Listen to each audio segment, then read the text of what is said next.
Can you imagine how your life would be if you couldn't say what you wanted?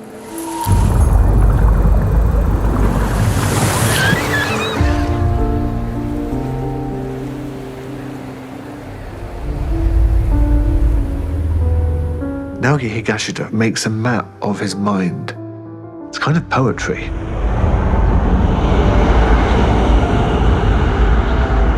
How do I see the world? For me, the details jump straight out.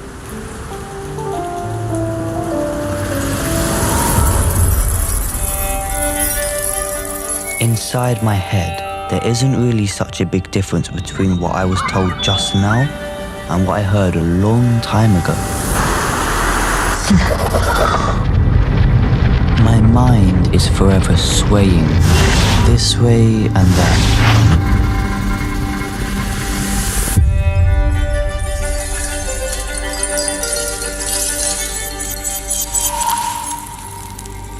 I've tried to stop her from being herself.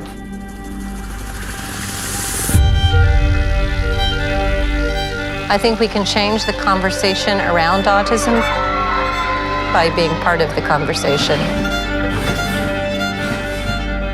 Right now, Joss is having a joy that I will never come close to.